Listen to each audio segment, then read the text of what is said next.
La historia es completamente ficticia y ha sido creada únicamente con fines de entretenimiento.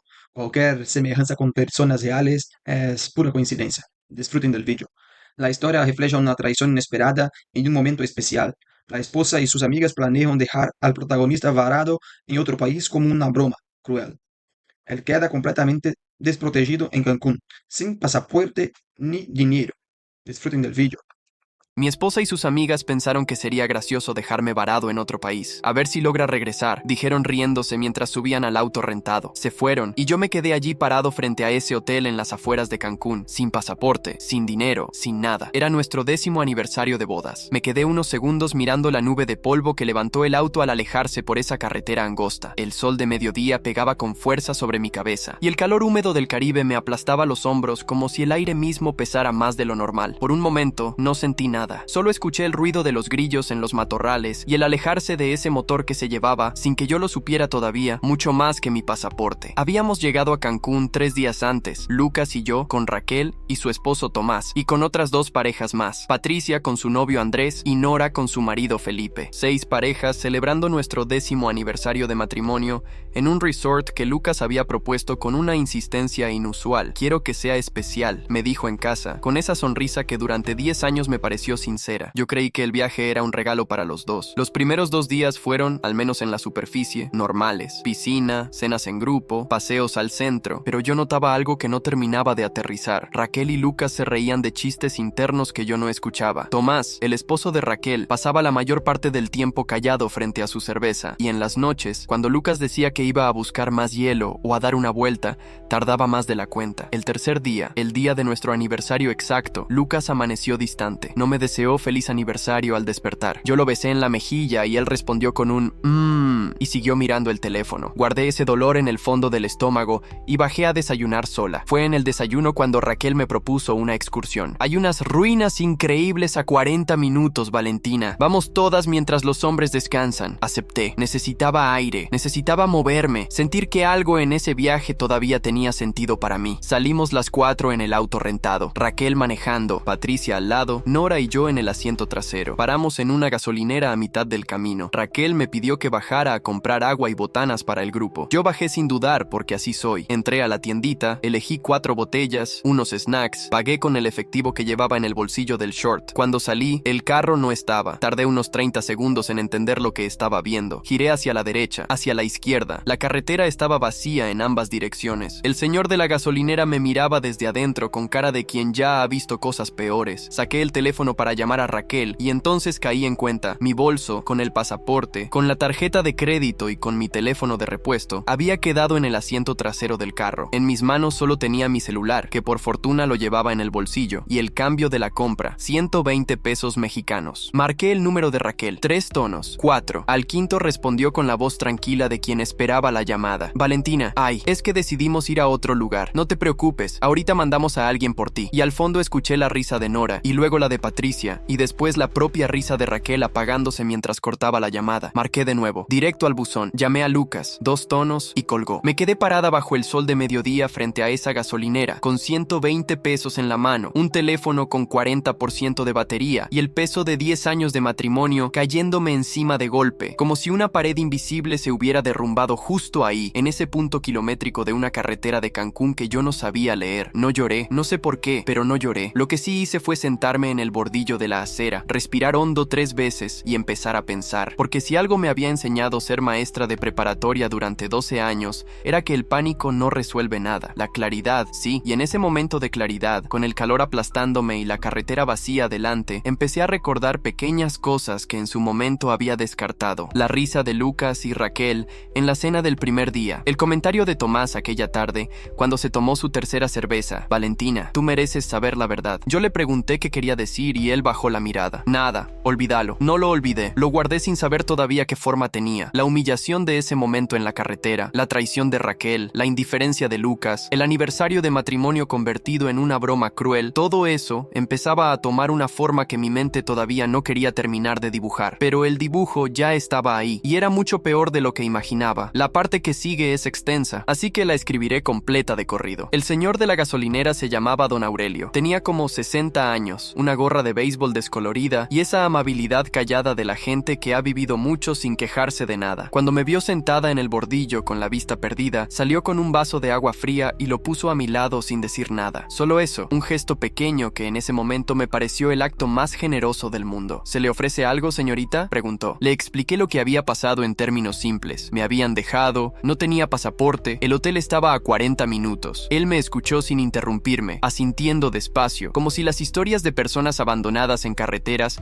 no fueran algo que los sorprendiera demasiado. Mi sobrino hace taxi. Le cobro la mitad si quiere que la lleve. Conté los 120 pesos. Alcanzaba justo. Durante el trayecto de regreso al hotel, sentada en el asiento trasero de ese Nissan destartalado que olía a pino artificial, algo dentro de mí empezó a acomodarse de una manera extraña. No era calma exactamente. Era más bien esa sensación que precede a una decisión importante, como cuando uno sabe que va a saltar pero todavía no ha doblado las rodillas. Llegué al hotel a las 2 de la tarde. Lucas estaba en la habitación, echado en la cama, mirando el techo. Cuando entré, se incorporó despacio y me miró con una expresión que no era culpa ni sorpresa. Era alivio, como si mi regreso le sacara un peso de encima, no porque le importara lo que me había pasado, sino porque ya no tendría que fingir que le importaba. Valentina, necesitamos hablar, dijo. Lo sé, respondí. Y ahí estaba, la conversación que debía haber tenido meses antes, quizás años antes, servida en una habitación de hotel en Cancún, el día de nuestro 10º aniversario de matrimonio. Lucas me lo dijo con la misma voz plana con la que anunciaba que se iba a hacer el mercado, que llevaba 8 meses con Raquel, que habían intentado terminar varias veces pero no podían, que Tomás ya lo sabía desde hacía 2 meses y que por eso estaba así durante el viaje, que el plan original era decirme en casa, de regreso, pero que Raquel había decidido que era mejor dejarlo claro desde aquí para que yo tuviera tiempo de asimilarlo antes de volver. ¿Dejarme varada en una carretera era dejarme tiempo para asimilarlo?, pregunté. Lucas parpadeó. Eso no lo planeé yo, pero ¿sabías que lo iban a hacer? Silencio. Ese silencio me dijo todo lo que sus palabras habían evitado decir. Lucas no lo había planeado, no, pero lo había permitido. Había mirado su teléfono cuando le llamé y había cortado la llamada. Había estado echado en esa cama mientras yo buscaba cómo regresar sola bajo un sol de 40 grados, sin pasaporte, con 120 pesos en la mano. No grité. Eso también me sorprendió a mí misma. Lo miré unos segundos. Agarré mi bolso que estaba sobre la silla. Saqué mi pasaporte que evidentemente Raquel había dejado ahí antes de ir a buscarme y salí de la habitación. Necesitaba hablar con Tomás. Lo encontré en el bar de la alberca, solo, con su eterna cerveza a medio tomar. Cuando me vio acercarme, no intentó escapar. Solo estiró la mano hacia la silla vacía de enfrente, como invitándome a sentarme. ¿Cuánto tiempo llevas sabiendo?, le pregunté directo. 2 meses y medio. Su voz sonaba a hombre cansado. No cansado de ese momento, sino cansado de mucho tiempo antes. Lo descubrí por accidente. Vi un mensaje en el teléfono de Raquel. Cuando la confronté, me dijo que si hacía algo lo negaría todo y quedaría como el loco. ¿Y le creíste? No le creí, pero me paralicé. Tomás giró la botella entre los dedos. Tenemos 2 hijos, Valentina. Llevo 15 años casado con esa mujer. No supe cómo moverme. Respiré hondo. ¿Tienes pruebas? Levantó la vista. Una chispa de algo. No sé si esperanza o miedo. Cruzó su cara. Tengo capturas de pantalla. Las hice esa misma noche. Por si acaso. Mándemelas. Las recibí 3 minutos después en mi teléfono. Mensajes entre Raquel y Lucas. Fechas, palabras, detalles que no dejaban margen de interpretación. 8 meses de infidelidad documentados en la pantalla de mi celular,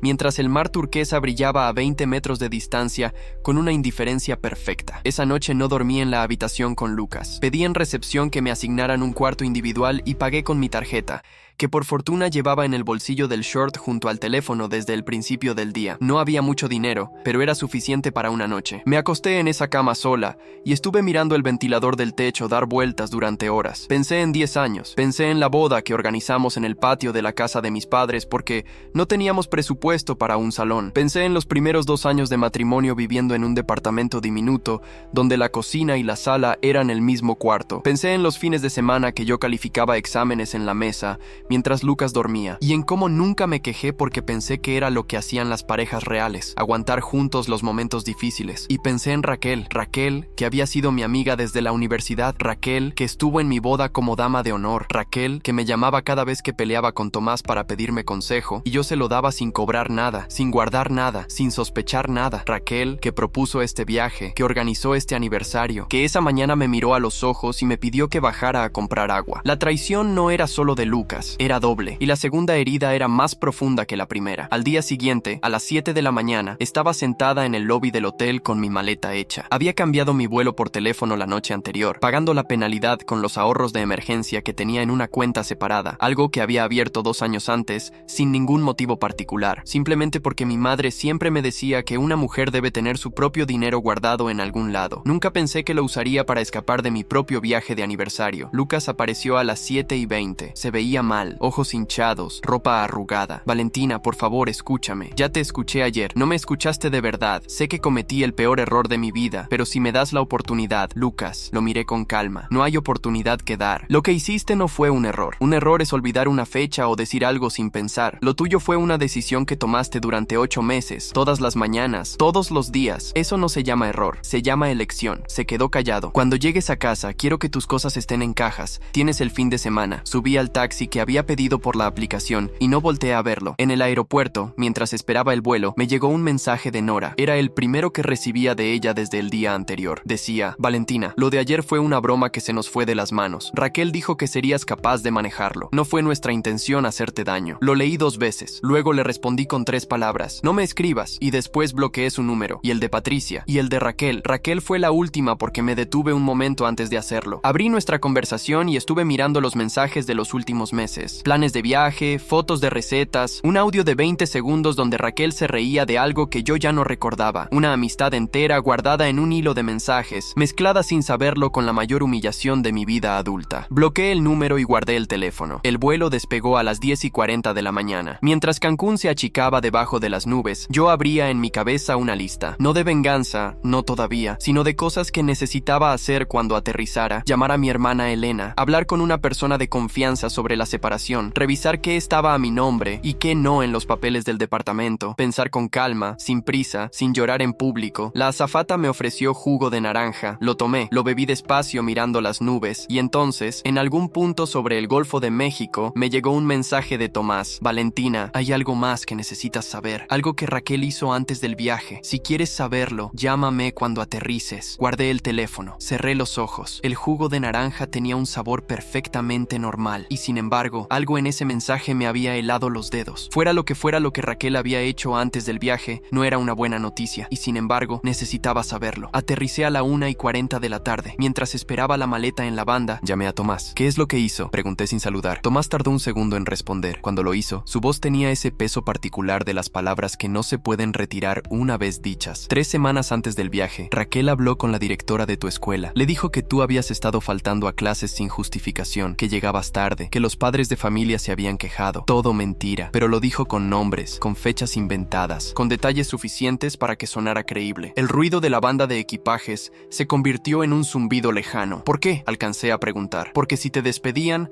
dependías completamente de Lucas económicamente. Y si dependías de Lucas, era más fácil controlarte. Más fácil que aceptaras las condiciones que ellos pusieran en la separación. Escuché cómo caía mi maleta sobre la banda y rodaba hacia mí. La agarré de forma mecánica, sin pensar. Tomás, ¿tienes prueba de eso también? Tengo un mensaje de voz de Raquel explicándome el plan. Lo grabé sin que lo supiera. El día que me lo contó pensando que yo estaba de su lado. Mi corazón latió con una fuerza distinta. No de miedo, de otra cosa que todavía no tenía nombre exacto, pero que se sentía limpia y firme como el filo de algo bien afilado. Mándame ese audio, dije. Ya está en camino. Salí del aeropuerto hacia la parada de taxis con la maleta rodando detrás de mí y el teléfono apretado en la mano. El sol de la ciudad era diferente al de Cancún. Más gris, más conocido, más mío. Raquel había intentado quitarme el trabajo, mi trabajo. Los 12 años que llevaba parada frente a un salón de clases, corrigiendo exámenes, aguantando presupuestos míseros, creyendo de verdad que lo que hacía tenía valor. Había cruzado una línea que ya no tenía vuelta atrás. Y yo estaba apenas comenzando a entender todo lo que eso significaba. Llamé a mi hermana Elena desde el taxi. Contestó al segundo tono, como siempre. Estoy en camino a casa, le dije. Necesito que vengas. ¿Qué pasó? Muchas cosas, pero estoy bien. Hice una pausa. Elena, ¿puedes quedarte unos días conmigo? Ya salgo. Colgué y miré Miré por la ventana del taxi cómo la ciudad pasaba. Las calles normales, los semáforos, la gente caminando sin saber que a unos metros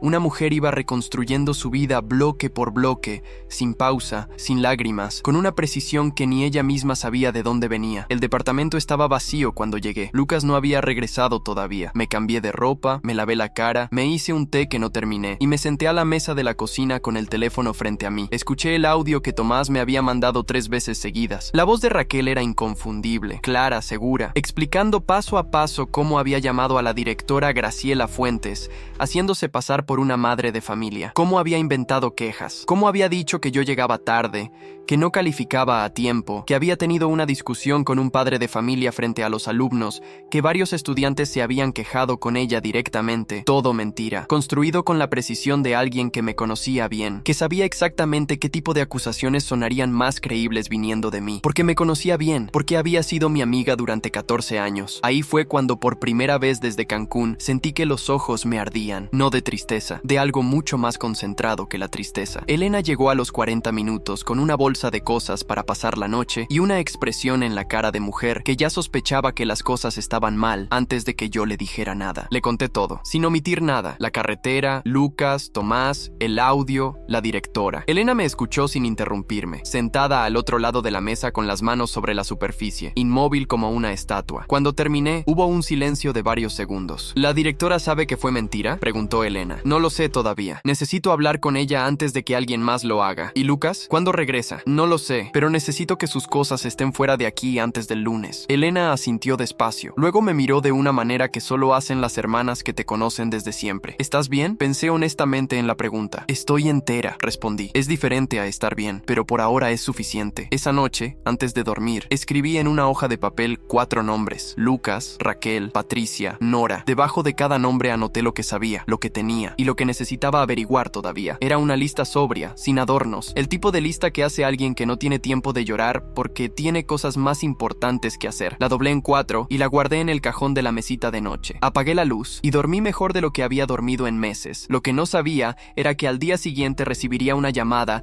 que cambiaría completamente el tablero. Una llamada desde un número que no tenía guardado, que comenzaría con 4 palabras que no esperaba escuchar. Soy la directora Fuentes. La directora Graciela Fuentes tenía una voz seria y directa, del tipo que no hace rodeos. Cuando dijo su nombre, yo me senté en el borde de la cama sin haberlo planeado, como si el cuerpo se preparara solo para lo que venía. Valentina, necesito hablar contigo sobre algo que recibí hace 3 semanas. La escucho, dije. Hubo una pausa breve. Recibí una llamada de alguien que se identificó como madre de familia. Hizo varias acusaciones sobre tu desempeño. En ese momento las tomé con seriedad porque sonaron específicas, con fechas, con nombres de alumnos. Otra pausa. Pero esta mañana recibí otra llamada, del padre real de uno de los alumnos mencionados. Me llamó para decir que él nunca hizo ninguna queja, que su hijo está muy contento en tu clase y que alguien había usado su nombre sin su permiso. El corazón me latió con fuerza y eso la hizo dudar. Me hizo revisar. Llamé a 3 de los 5 padres mencionados en esa primera denuncia. Ninguno sabe de qué les hablo. Valentina, alguien fabricó esas quejas. Lo sé, dije, y le expliqué. Le dije que tenía un audio, que podía mandárselo, que la persona que llamó fingiendo ser madre de familia era alguien que yo conocía, que tenía motivos personales y que el objetivo había sido desestabilizarme laboralmente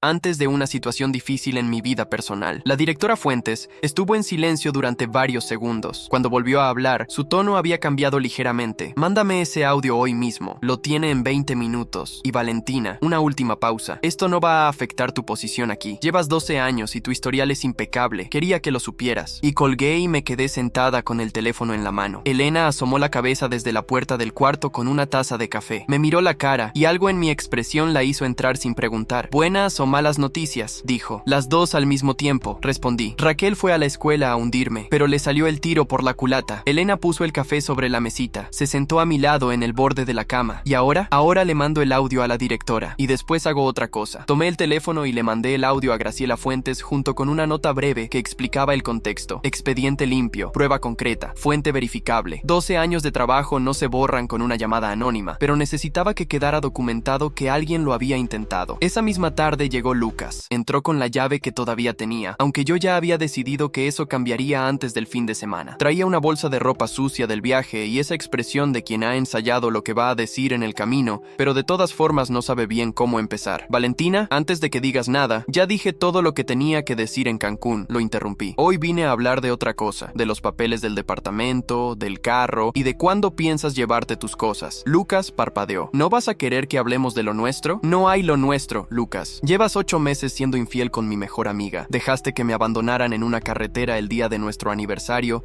y cortaste mi llamada. No hay nada que hablar de eso. Se sentó en el sofá sin que lo invitara. Sé que cometí un error enorme. Sé que no tiene perdón, pero 10 años son 10 años y mereces al menos que el departamento está a mi nombre desde el principio. Lo interrumpí de nuevo sin levantar la voz. El carro también. Lo que compramos juntos en estos años lo dividimos en partes iguales y sin pelea, o lo hacemos con un mediador. Tienes hasta el domingo para sacar tu ropa y tus cosas personales. Lucas abrió la boca, la cerró. ¿Dónde voy a ir?, dijo por fin, con una voz que sonaba genuinamente perdida. No lo sé, y no es mi problema. Lo miré un momento más. Ese hombre con el que había desayunado 10 años de domingos, con quien había pintado las paredes del departamento un verano entero, con quien había enterrado a su perro y a mi abuela, y habíamos llorado juntos en el coche de regreso de cada funeral. Ese hombre había cortado mi llamada mientras yo estaba sola en una carretera. Cierra bien la puerta cuando salgas, dije, y fui a la cocina a prepararme algo de cenar. Elena, que había escuchado todo desde el pasillo, entró cuando escuchó cerrarse la puerta principal. ¿Estás segura de estar bien?, preguntó. Estoy segura de estar haciendo lo correcto, respondí. Es diferente. Los siguientes días fueron una mezcla de trámites y silencios. Hablé con un mediador familiar que me recomendó una colega de trabajo. Organicé los papeles del departamento. Cambié la cerradura el sábado por la mañana, después de que Lucas recogió sus cosas con 2 amigos y 3 viajes al ascensor. No hubo escenas, no hubo gritos. Lucas intentó, en el último viaje, decirme algo que empezaba con «Espero que algún día puedas entender», y yo le respondí que esperaba que él también encontrara la manera de entenderse a sí mismo, y cerré la puerta. Esa noche, sola por primera vez en el departamento completamente vacío de él, me senté en el piso de la sala porque los cojines del sofá eran de Lucas y se los había llevado. Me senté en el piso con un vaso de agua fría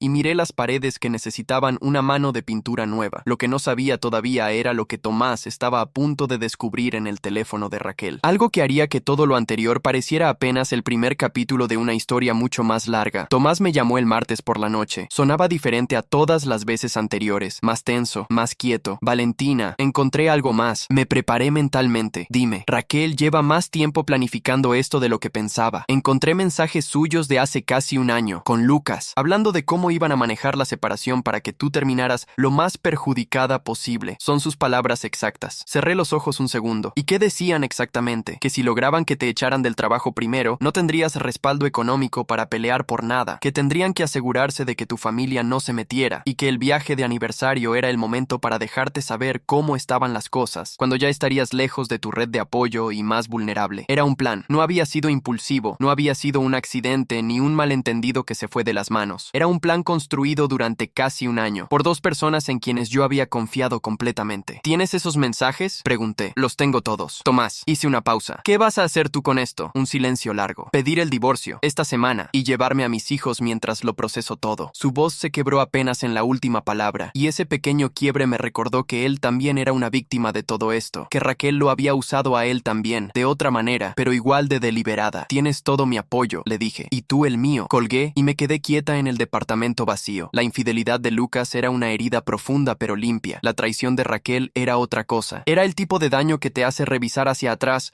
todo lo que creíste real, preguntarte en cuántos momentos estabas siendo observada en lugar de querida, calculada en lugar de acompañada. Pero había algo más que Tomás no sabía todavía, algo que yo acababa de recordar mientras lo escuchaba hablar. 3 semanas antes del viaje, Raquel me había pedido prestado algo pequeño, aparentemente sin importancia. Me había pedido la contraseña del correo electrónico que compartíamos para organizar los planes del viaje, un correo que yo había creado hacía 2 años para coordinar ese tipo de cosas entre amigas, un correo al que también llegaban, de vez en cuando, notificaciones de mi cuenta bancaria personal, porque una vez la había conectado sin pensar y nunca la había desconectado. Raquel había tenido acceso a ese correo durante 3 semanas. Me levanté del piso, fui directo a la computadora y entré a revisar el historial de accesos de esa cuenta. Lo que encontré ahí me dejó sin respiración durante varios segundos. Alguien había había ingresado a ese correo desde un dispositivo desconocido 4 veces en las últimas 3 semanas, y en una de esas sesiones había descargado 3 archivos adjuntos. Los 3 archivos eran estados de cuenta bancarios, los míos. Me quedé mirando la pantalla sin moverme durante un tiempo que no supe calcular. El brillo de la computadora era el único en todo el departamento, y esa luz blanca hacía que todo se viera más frío, más nítido, más real de lo que quería que fuera. Raquel había descargado mis estados de cuenta. Tenía información sobre cuánto dinero tenía, en qué cuenta, qué movimientos había hecho en los últimos meses. Y esa información, en manos de alguien que estaba planificando una separación diseñada para dejarme lo más perjudicada posible, no era un detalle menor. Llamé a Elena. Necesito que vengas mañana temprano, le dije. Tengo que ir al banco a primera hora y quiero que estés conmigo. ¿Qué pasó? Mañana te explico todo. Pero Elena, trae al notario de papá. Necesito hablar con alguien que entienda de estas cosas. El notario al que me refería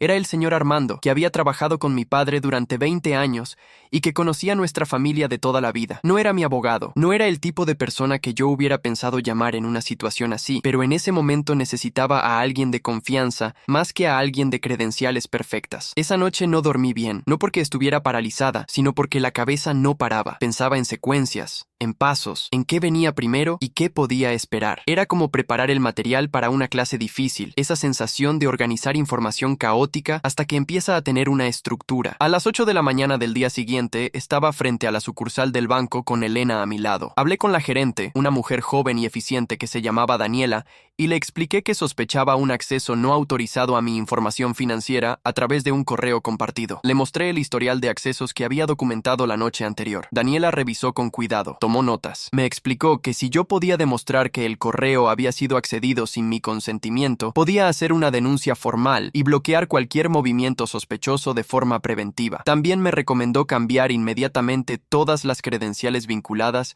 y crear una cuenta nueva completamente separada. ¿Alguien más tiene acceso a sus cuentas actualmente?, me preguntó. Mi esposo, en una cuenta conjunta que abrimos hace 5 años para gastos del hogar. Le recomiendo que solicite la separación de esa cuenta hoy mismo. Lo hice ahí en el momento. Firmé los papeles con una calma que me sorprendió a mí misma. Saliendo del banco, Elena me tomó del brazo. ¿Me vas a contar todo o sigo armando el rompecabezas sola? Nos sentamos en un café de la esquina y le conté todo desde el principio. Desde el audio de Tomás hasta los estados de cuenta descargados, hasta el plan documentado en los mensajes que Tomás había encontrado. Elena me escuchó con esa concentración suya que siempre me había parecido un superpoder. Cuando terminé, se recostó en la silla y me miró directamente. Valentina, esto no es solo una infidelidad. Esto es alguien que intentó arruinarte sistemáticamente. Lo sé. ¿Y qué vas a hacer? Primero, proteger lo que es mío. Eso ya está en proceso. Tomé el café. Después, que cada quien cargue con lo que hizo. No le expliqué más. No porque no confiara en Elena, sino porque todavía estaba decidiendo exactamente cómo. Tenía piezas. Tenía el audio de Raquel llamando a la directora. Tenía los mensajes que Tomás me había mandado, con fechas y palabras exactas. Tenía el historial de accesos al correo. Tenía 12 años de historial laboral impecable. No necesitaba explotar nada en público. No necesitaba escenas ni confrontaciones. Solo necesitaba que las personas correctas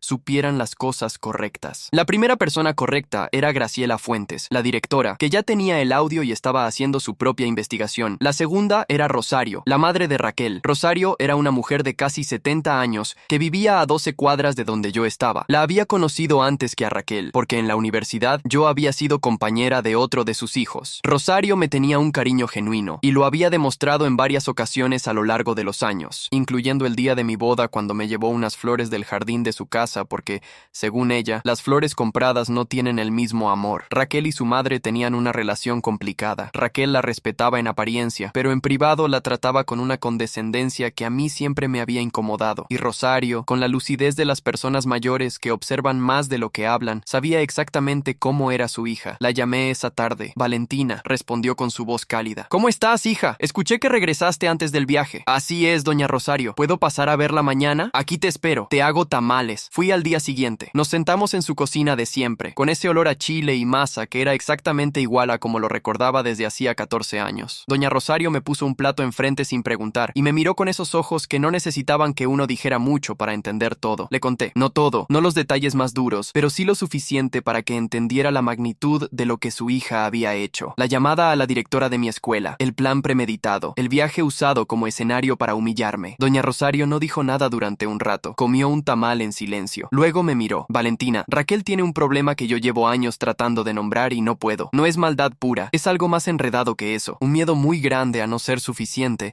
que la lleva a destruir lo que tiene cerca. Hizo una pausa. Pero eso no justifica lo que te hizo a ti, ni a Tomás, ni a sus hijos. No, no lo justifica. ¿Qué necesitas de mí? Lo pensé con cuidado. Nada que usted no quiera dar libremente. Pero si alguna vez alguien le pregunta qué sabe de todo esto, me gustaría que dijera la verdad. Doña Rosario asintió despacio. Siempre lo hago. Me fui de esa cocina con los tamales envueltos en papel de aluminio y algo que no esperaba. La certeza de que no estaba sola en esto. Que había personas alrededor de Raquel, personas que la conocían de verdad, que sabían exactamente qué había hecho y que no iban a mirarlo hacia otro lado. Eso, más que cualquier otra cosa que hubiera hecho hasta ese momento, me pareció lo más cercano a justicia que había sentido desde Cancún. Pero la semana que se acercaba traería algo que no tenía en mis cálculos, algo que Raquel haría de forma impulsiva, sin pensar, y que terminaría por construir ella misma el último eslabón que me faltaba. Pasaron 5 días desde mi visita a Doña Rosario, 5 días en los que yo había retomado mis clases, reorganizado el departamento, empezado a dormir con la cama en el centro en lugar de hacia un lado, y llamado al mediador para avanzar en los papeles de la separación. Lucas no había intentado contactarme más, Raquel tampoco, lo cual era esperable dado que la tenía bloqueada. Patricia y Nora tampoco. El silencio era incómodo al principio, y luego fue volviéndose algo diferente, más limpio, más mío. Fue mi colega Fernanda, maestra de historia en la misma escuela, quien me avisó un martes a la hora del receso. Valentina, ¿tú sabes lo que está circulando en el grupo de padres de familia? Me detuve con el café a medio tomar. ¿Qué grupo? El de WhatsApp de los padres del tercer grado. Alguien les mandó un mensaje diciendo que tú habías reprobado injustamente a varios alumnos por venganza personal, que tenías problemas emocionales y que la directora estaba evaluando tu situación. Sentí el calor de la taza en los dedos y no dije nada por un momento. ¿Quién lo mandó? No se sabe. El número no tiene foto ni nombre, pero el mensaje tiene detalles muy específicos. Nombres de alumnos, materias, fechas. Las mismas fechas falsas de la primera denuncia anónima. El mismo patrón. Fernanda, necesito hablar con Graciela hoy. La directora Fuentes me recibió en su oficina esa misma tarde. Ya había visto el mensaje. Ya había llamado al número desde el que se envió y era un número desechable que ahora estaba apagado. Pero tenía algo más. Valentina, antes de que llegues a una conclusión, quiero mostrarte algo. Giró la pantalla de su computadora hacia mí. Este mensaje fue enviado desde un número nuevo, pero tiene exactamente las mismas frases, casi palabra por palabra, que la denuncia anónima que recibí hace un mes. Las comparé esta mañana. Mismo redactado, misma persona. Graciela, ¿eso es suficiente para hacer algo formalmente? La directora me miró con una expresión seria. Con el audio que me mandaste y esta comparación, sí. Puedo presentar una queja formal ante la supervisión escolar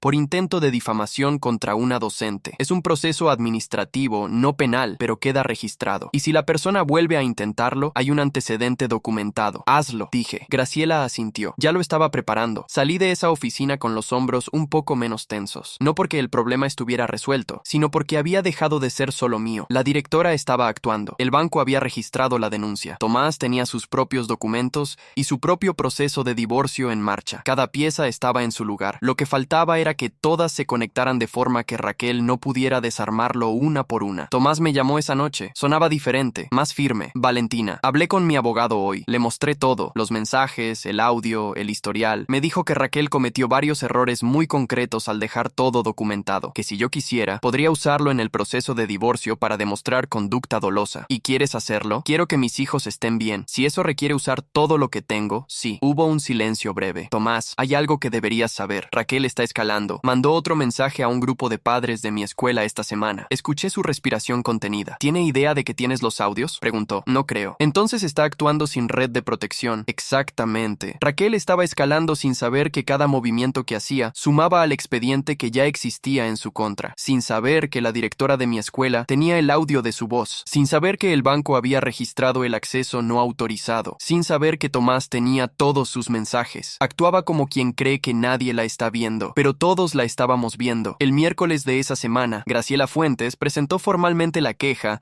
ante la supervisión escolar del distrito. El jueves, el banco confirmó que había suficiente evidencia para levantar un reporte por acceso no autorizado a información financiera privada. El viernes, Tomás firmó los papeles del divorcio y su abogado incluyó en el expediente todas las pruebas que habían recopilado juntos. 3 movimientos en 3 días, ninguno de ellos hecho con prisa, ninguno con escándalo. Yo me enteré de cada uno por llamadas separadas, mientras estaba en casa calificando los exámenes del tercer parcial con una taza de té en la mesita de noche. Cuando colgué la última llamada, me recosté en la cama y miré el techo. Mañana sería viernes de nuevo. Habría que preparar la clase del lunes, comprar fruta, llamar a mi madre, que llevaba 2 semanas sabiendo lo de Lucas, pero siendo cuidadosamente discreta porque así es ella. La vida ordinaria seguía girando con una precisión indiferente, y dentro de esa vida ordinaria, algo muy extraordinario había ocurrido sin gritos, sin escenas, sin que nadie tuviera que humillar a nadie en público, solo la verdad moviéndose por los canales correctos. Lo que no sabía todavía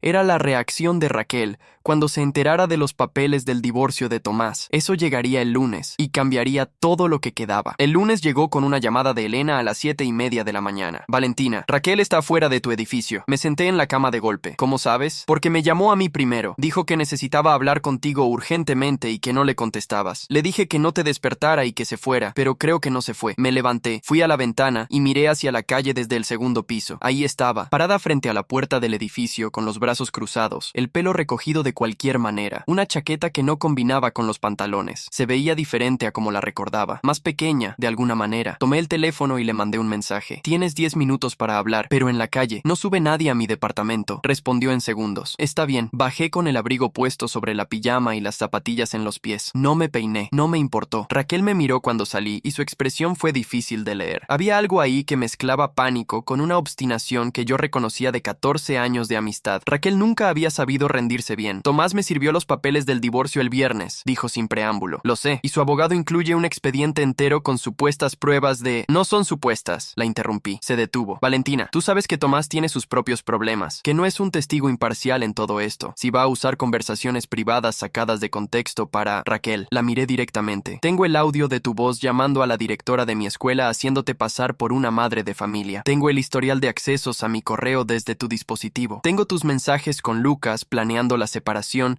para que yo quedara perjudicada. Todo fechado, todo documentado, todo en manos de las personas que corresponde. El color desapareció de su cara de manera visible. Eso es privado, dijo, y su voz salió más delgada de lo que probablemente quería. Era privado mientras tú también respetabas mi privacidad, respondí. Cuando descargaste mis estados de cuenta desde mi correo, dejaste de tener ese argumento. Raquel abrió la boca, la cerró. No vine a pelearme, dijo por fin, con una voz que había perdido casi toda la firmeza que traía al principio. Vine a pedirte que no uses eso, que lo que hay entre tú y yo lo resolvamos nosotras dos, sin meterlo en procesos y en papeles. Me quedé mirándola un momento. Esa mujer que había estado en mi boda, que había tomado un vuelo de emergencia cuando me operaron de apendicitis hace 6 años, que me conocía lo suficiente para saber exactamente qué tipo de mentiras sonarían más creíbles si se las contaba a la directora de mi escuela. Ya no hay nada que resolver entre tú y yo, dije. Lo que hiciste ya tiene consecuencias. Eso no es algo que yo controle, es algo que construiste tú misma. Valentina, Raquel, vete a tu casa. No fue un grito, fue una frase dicha con la misma tranquilidad con la que uno cierra una ventana porque empezó a llover. Definitiva, sin drama, sin margen de negociación. Raquel me miró durante unos segundos, luego se giró y caminó hacia la esquina. No se despidió, no volteó. Yo me quedé en la puerta del edificio hasta que dobló la esquina y desapareció. Subí al departamento, me hice un café y llamé a la directora Fuentes para informarle que Raquel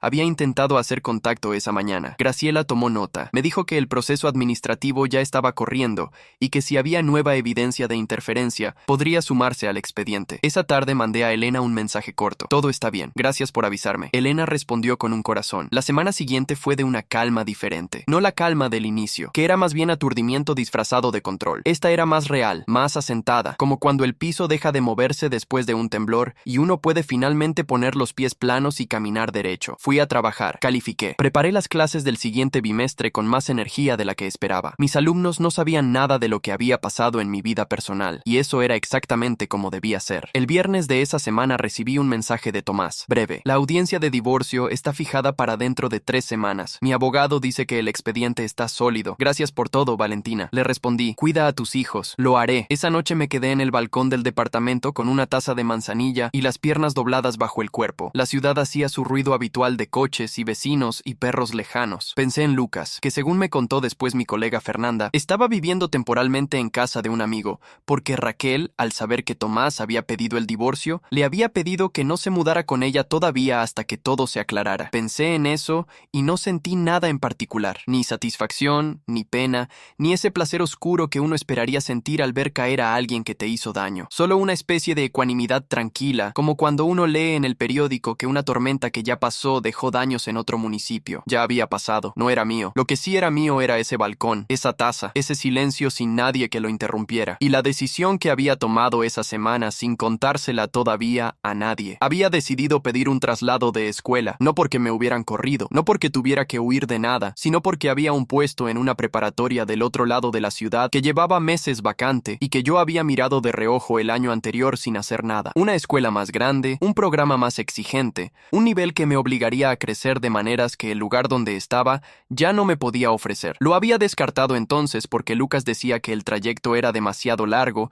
y que cómo íbamos a organizar los horarios. Ya no había horarios que organizar con nadie. Pedí la solicitud de traslado el lunes siguiente y me la aprobaron 3 días después. El verano llegó con esa indiferencia perfecta que tiene el tiempo cuando uno está ocupado reconstruyendo algo desde adentro. Las semanas pasaron de una forma que no se sentía lenta ni rápida, sino justa, proporcional, como si por primera vez el calendario y la vida interna estuvieran sincronizados. Pinté el departamento. No lo había planeado. Simplemente un sábado de julio me desperté con la certeza de que las paredes necesitaban un color diferente y fui a la ferretería a comprar pintura. Elegí un verde claro para la sala que nunca en 10 años me habría permitido, porque a Lucas no le gustaban los colores en las paredes. Tardé todo el fin de semana en terminarlo sola, con una playlist que nunca habría puesto con Lucas en la casa. Y cuando terminé y me senté en el piso, todavía con rodillas manchadas de pintura a mirar el resultado, sentí algo que tardé un momento en identificar. Era orgullo, pequeño, doméstico, completamente mío. Elena vino a verlo el lunes y se paró en la puerta de la sala con los brazos cruzados y una sonrisa. Parece que por fin es tu casa. Siempre fue mi casa, respondí, solo que ahora se nota. El traslado a la nueva escuela se hizo efectivo en agosto. La preparatoria era más grande, más ruidosa, con un pasillo principal que siempre olía a comida frita de la cafetería y alumnos que llevaban audífonos entre clase y clase. El primer día me perdí buscando la sala de maestros, pero al tercer día ya sabía los nombres de la mitad de mis nuevos alumnos. Y al final de la primera semana, la jefa del departamento de español, una mujer llamada Beatriz que llevaba 20 años en esa escuela y tenía la energía de alguien que lleva 20 meses, me dijo que había leído mi historial académico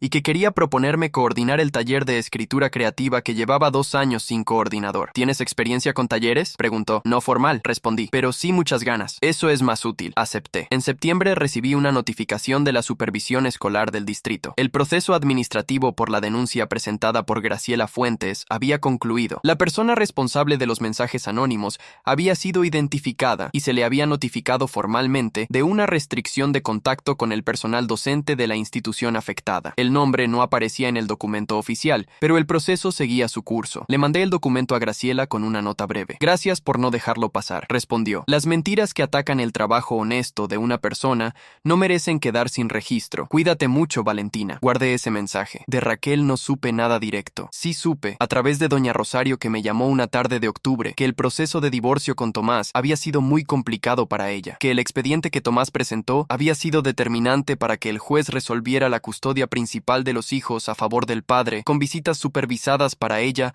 mientras durara el proceso de orientación psicológica que le ordenaron. No sé si mi hija va a aprender algo de todo esto, me dijo doña Rosario en esa llamada. Lo que sí sé es que le han dado consecuencias reales y que sus hijos están bien. ¿Usted está bien, doña Rosario? Un silencio breve. Estoy siendo honesta conmigo misma sobre quién es mi hija. Eso duele, pero es mejor que seguir mirando hacia otro lado. La admiré por eso. No es fácil decir esa frase sobre un hijo propio. De Lucas tampoco supe nada directo. Los papeles de la separación se cerraron en noviembre a través del mediador, sin peleas, sin escenas. El departamento quedó a mi nombre como siempre estuvo, el carro también. Los bienes comunes se dividieron de forma ordenada. Lucas firmó todo sin contraofertas. Según mi colega Fernanda, que vivía cerca del barrio de los amigos de Lucas, él había conseguido un cuarto en un edificio de rentas pequeño a 40 minutos de donde nosotros vivíamos. Y Raquel, al saber que Tomás presentaba los papeles del divorcio con todo ese expediente, le había dicho a Lucas que no era buen momento para que se mudara con ella. No era buen momento. Después de 8 meses de infidelidad planificada, de un viaje de aniversario convertido en escenario de humillación, de un plan construido para dejarme sola y perjudicada, el resultado fue que Lucas no tenía a dónde ir y Raquel cargaba con las consecuencias de sus propias decisiones mientras intentaba mantener contacto con sus hijos 2 veces por semana bajo supervisión. No hubo nadie que les dijera eso en su cara. No hubo un momento de confrontación dramática donde yo llegara con pruebas y los mirara hundirse. Solo la realidad haciendo su trabajo, lenta y puntual, como siempre lo hace cuando uno no intenta apurarla. En diciembre, el taller de escritura creativa tuvo su primera presentación pública. 19 alumnos de entre 15 y 17 años leyeron en voz alta textos que habían escrito durante el semestre, sobre sus familias, sobre sus miedos, sobre las cosas que no le decían a nadie. Yo estaba sentada en la última fila del auditorio pequeño de la escuela, mirando cómo leían, y sentí algo que no tenía nombre preciso, pero que se parecía mucho a lo que había sentido cuando pinté la sala de verde. Orgullo pequeño, completamente mío. Elena vino a verme ese día a la salida. Me esperó en la puerta de la escuela con un café de la máquina del pasillo porque no había cafetería buena cerca. ¿Cómo estuvo?, preguntó. Bien, respondí. Estuvo bien de verdad. Caminamos hacia el metro en ese diciembre de ciudad que ya huele a ponche y aguinaldo. Las calles llenas de gente cargando bolsas, los puestos de la esquina con sus velitas encendidas. ¿Vas a hablar con alguien?, preguntó Elena a mitad de la cuadra. ¿En qué sentido? En el sentido de que llevas meses reconstruyendo todo sola y en algún momento debería haber espacio para algo más que reconstruir. La miré. ¿Me estás diciendo que salga a conocer personas? Te estoy diciendo que no te encierres en el trabajo como escudo. Lo pensé en silencio un momento. Estoy hablando con una psicóloga desde octubre. Elena me miró sorprendida. ¿Y por qué no me dijiste? Porque no necesitaba que me acompañaras a eso. Es mío. Sonrió. Está bien, Elena. ¿Qué? Gracias. Por haber venido cuando llamé desde el aeropuerto. Por haberte quedado esos días. Por no presionarme con preguntas. Me miró un segundo y luego me tomó del brazo mientras seguíamos caminando. No dijo nada. No hacía falta. Llegué a casa esa noche. Me preparé una cena simple. Encendí las luces del balcón que había puesto en noviembre y me senté con el plato en las piernas mirando la ciudad. Pensé en esa gasolinera en Cancún, en Don Aurelio, y su vaso de agua fría, en el Nissan destartalado que olía a pino artificial y que me trajo de regreso al hotel por 120 pesos. Pensé en lo que perdí ese día y en todo lo que encontré después, que resultó ser mucho más de lo que perdí. Había salido de ese matrimonio sin un solo grito, sin una sola escena, con el trabajo intacto, el departamento intacto, la cuenta bancaria intacta y el expediente de Raquel lleno de sus propias palabras en su propia voz. La infidelidad se vengó sola. La traición encontró su propio final. Yo solo tuve que quitarme del camino y dejar que pasara. Terminé la cena, lavé el plato, apagué la luz de la cocina y dormí con las ventanas abiertas porque el aire de diciembre en esa ciudad tiene un frío limpio que a mí siempre me ha parecido lo más cercano a empezar de cero.